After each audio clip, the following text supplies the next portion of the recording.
I remember being an avid fan of NASCAR back in the day, back in elementary school when I was a kid. And one day, me and my parents, we just went grocery shopping at Walmart, and they allowed me to select a toy, in Walmart. So shout out my parents. But I went into the toy section and I selected a toy NASCAR, you know. And so, we finished buying our stuff, and so we went into the cashier's lane. He's ringing up our items, and he sees that toy NASCAR, and he just asked me like, "So you like NASCAR?" I'm like, "Yeah." And he's like, "So who's your favorite driver?" And we just talk about NASCAR until he's finished ringing up all of our items. So we pay, and boom, that was one vivid memory I had. I don't know, maybe 12, 10 years ago.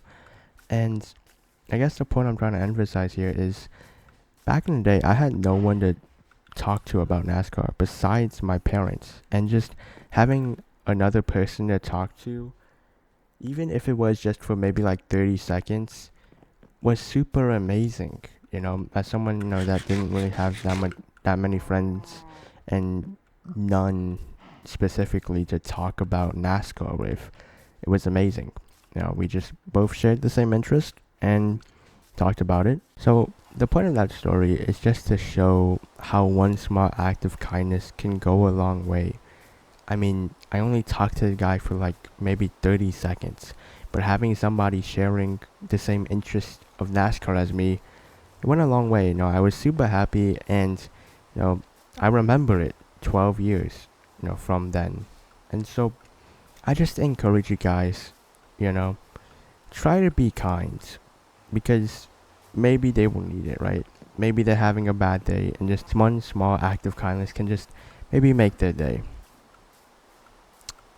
And I completely get, right? If sometimes you just can't be kind, right? Maybe it was a long day of work. Maybe you're just tired from all the stress and everything. And it's definitely harder to be kind. But I just encourage you, for most of the day, try to be kind. Because, yeah, I know some of us need it. Yeah, that was just something I wanted to talk about because I was just reminiscing on the old times, and I was like, oh yeah, I do remember this like memory. And so I was just thinking about this, and was like, yeah. So take care, guys.